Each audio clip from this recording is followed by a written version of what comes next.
Alright, let's get back to work on this electric three-wheeler project. Now, next thing we need to do is we need to figure out where we're putting the battery. Now, I know a lot of you guys were saying in the last video of this project to put the battery right here, right where the gas tank normally goes.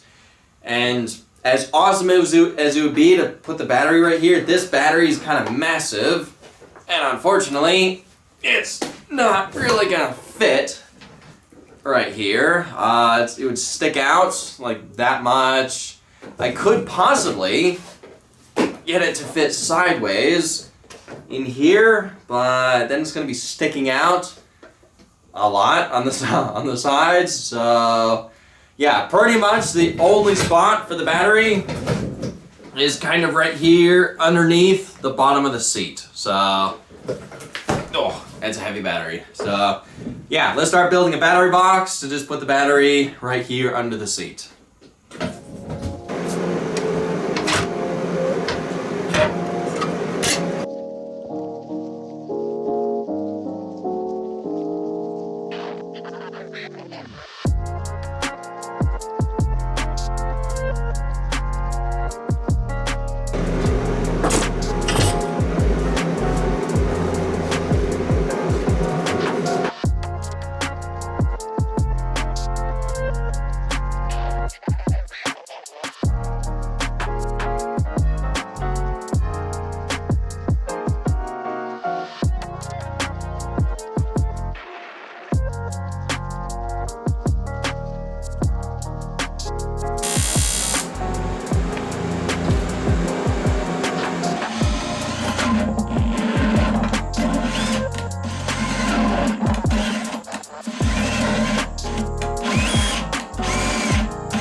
So I lowered the rear suspension all the way to where the shock will be all the way collapsed, just so I can make sure that the battery box is going to fit in here without hitting the chain or the swing arm.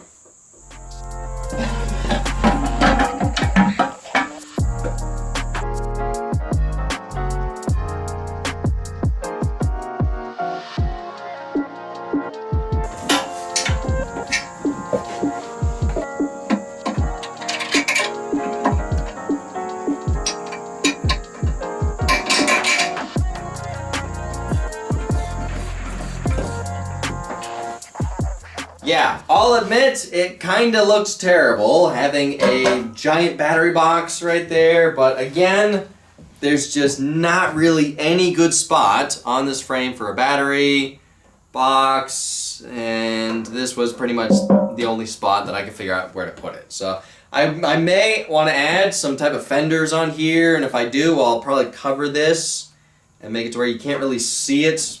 So you can't really see the battery box, so maybe it'll, work on trying to hide it. Now, before we put the battery in here and start working on wiring, I think first let's finish the Nerf bars.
Alright, so I got the rear brake mocked up and tacked in place. Hopefully this will work.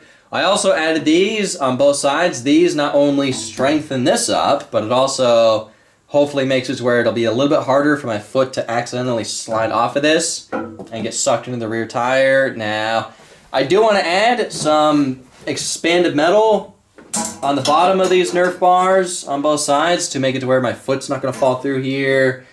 But it's going to be a lot easier to weld these in place if I can flip this thing upside down, which I already have to take this thing apart to finish all the welding on this, on these new parts we just added. So why don't I do that now? Why don't I take this whole thing apart, I'll finish all the welding, then I'll flip it upside down and add the expanded metal under the Nerf bars on both sides.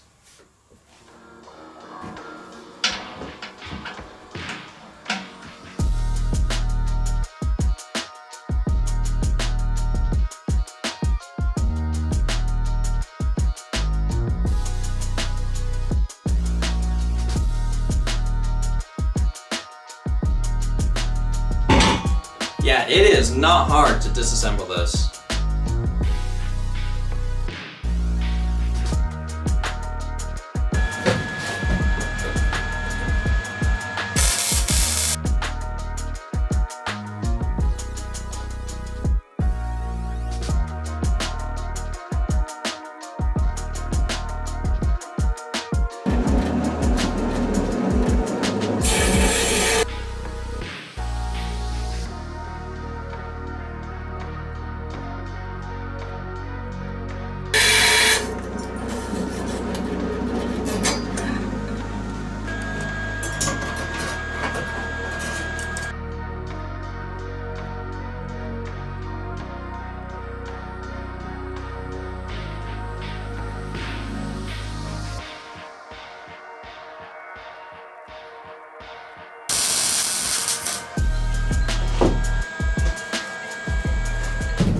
Alright, now before I reassemble this, I'm going to do something that I haven't done to a project in a very long time. I'm actually going to paint and finalize this. Now, I know I haven't painted or finalized a project in kind of a very, very long time.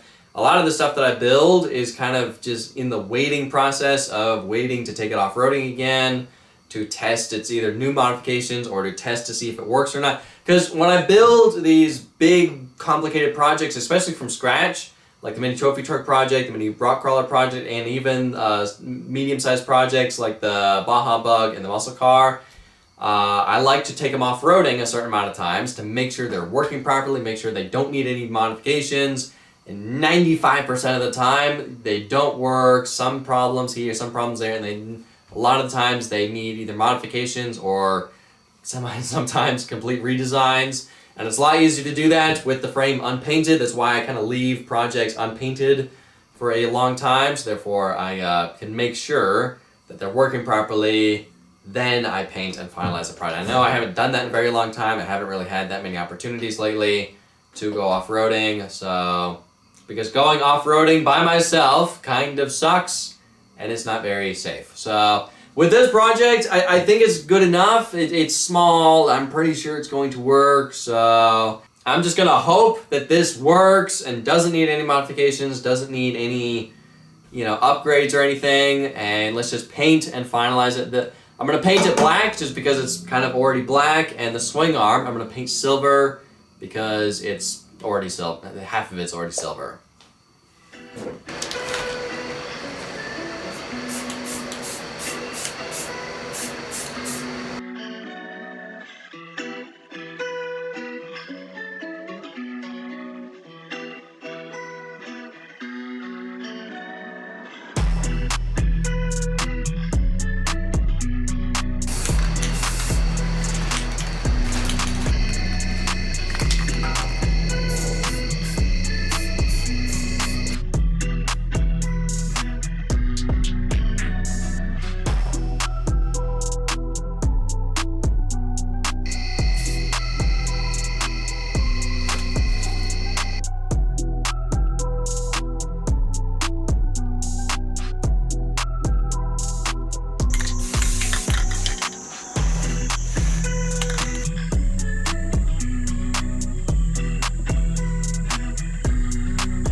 Alright, so the frame now looks awesome. It's all painted and finished.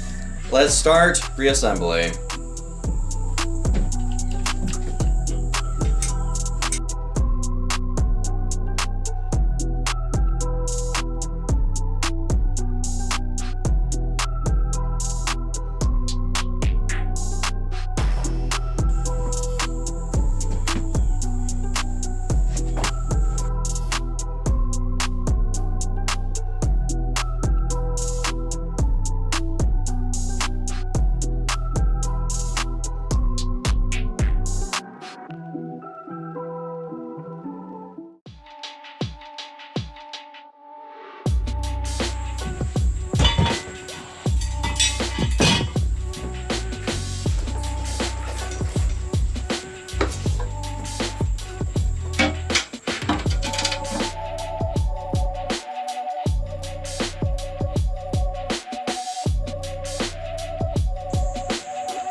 Alright, so the frame is now basically done. I think the next thing we can work on is installing the battery and finally start wiring this thing up. Now, I did install the controller right here on the frame.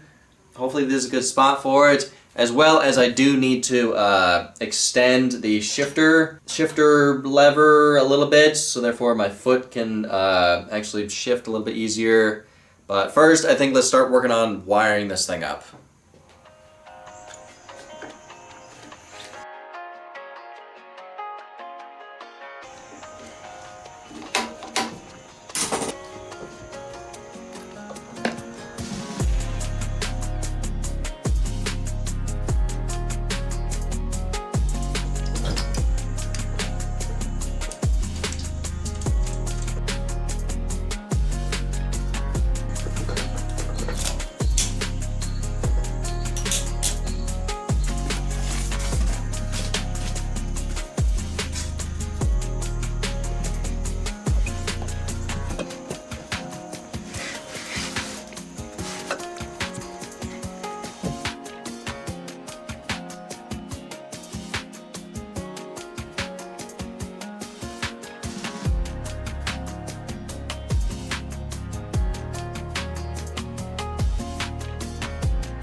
Alright, so the wires for charging are hooked up. Now let's plug it in and hope it doesn't throw sparks. Whoa. Yeah, it always does that. I first hook it up. It's a little bit tight in here for all the wires, but I think I'll be able to squeeze all the wires in. Alright, let's turn it on and see what happens. Nice.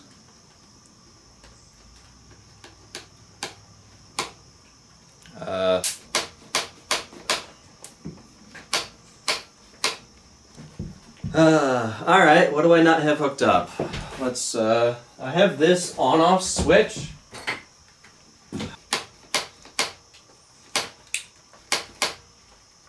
So I don't think I have this hooked up correctly. Let me look at a wiring diagram. Controller power wire is the orange one. So I need to be hooked up to this one. Hey, there we go. That worked. Nice. Yeah, I just had the orange wire hooked up to the wrong wire, so. Awesome, it works. Now, before we try it out, we can't forget to hook up the rear brakes and the clutch cable.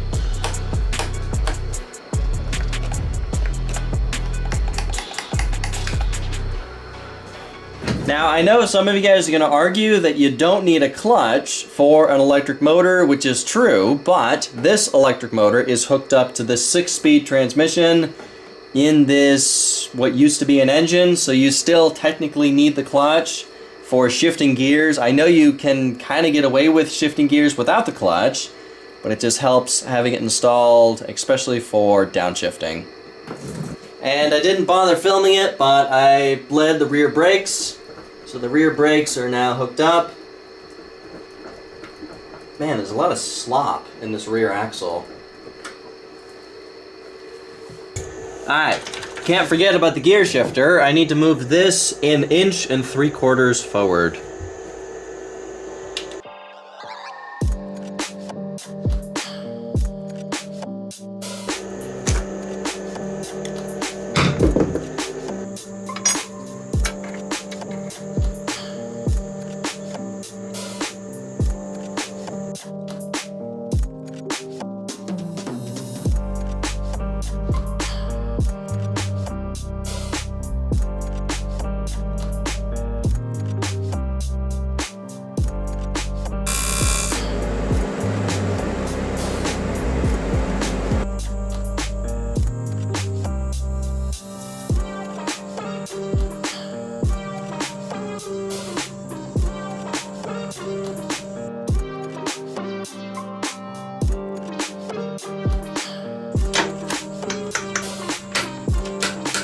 Uh-oh. Dang it. So it goes into gear going down, but it's hitting this, trying to go up.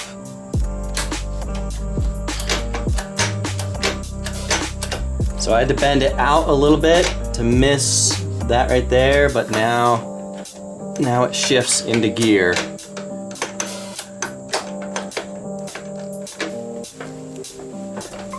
Yeah, now I can get my foot underneath it.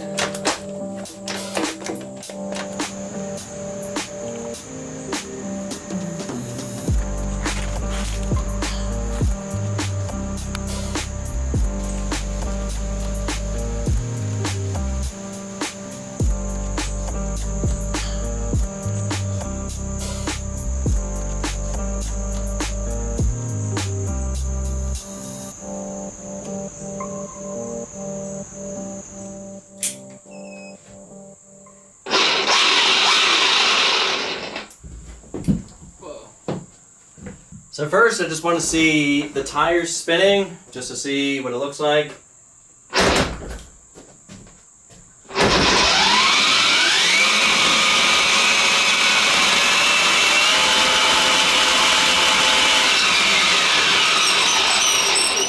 Wow, that is incredibly off balance.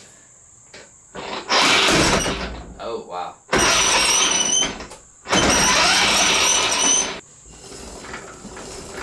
Alright, so I had to add some clearance under here because one of the collars on the axle was actually rubbing up against the swing arm. So, that's a lot better.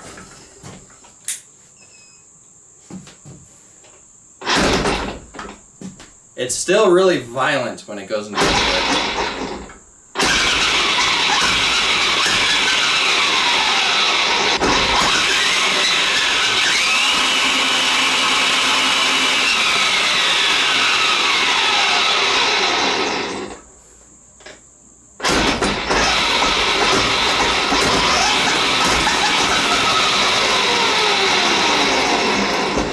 Alright, so this is 6th gear.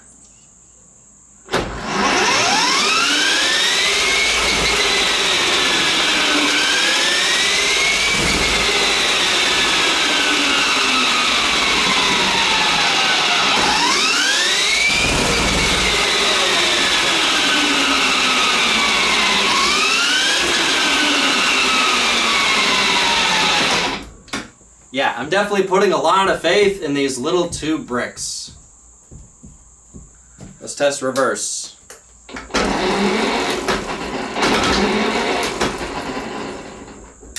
Reverse does work. Let's finally see what this thing can do.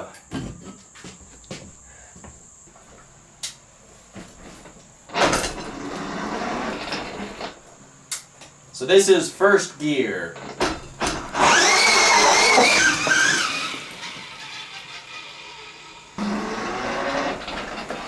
That is not bad. Not bad at all.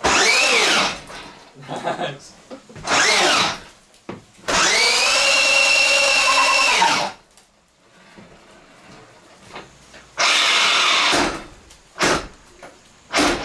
Alright, so this is third gear.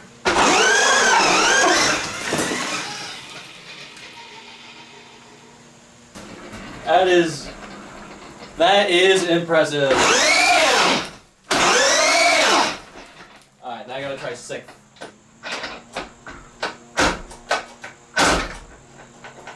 This is sixth gear. I have no idea if it's gonna do a burnout or not, or if it's just gonna bog the motor down too much.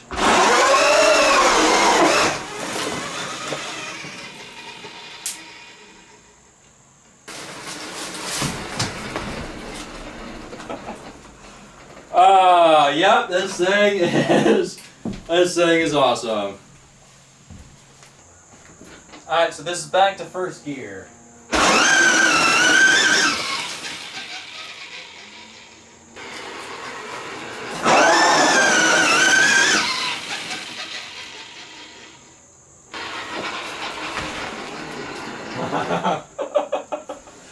Yeah, I can never get tired of that.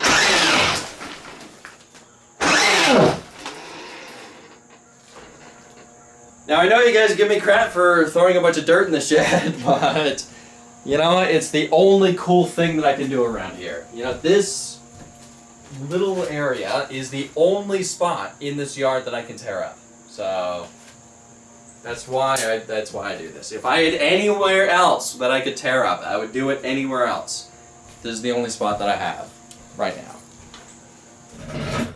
Alright, so I think the gearing on this vehicle is perfect. It seems to have plenty of power. Now, I was going to take it up the street to kind of, you know, see the top speed of this, but it actually started raining, and we already know the top speed of this electric motor because this is the same electric motor that was on the 6-speed electric shifter cart, as well as the 6-speed electric dirt bike, so we kind of already know the top speed of this.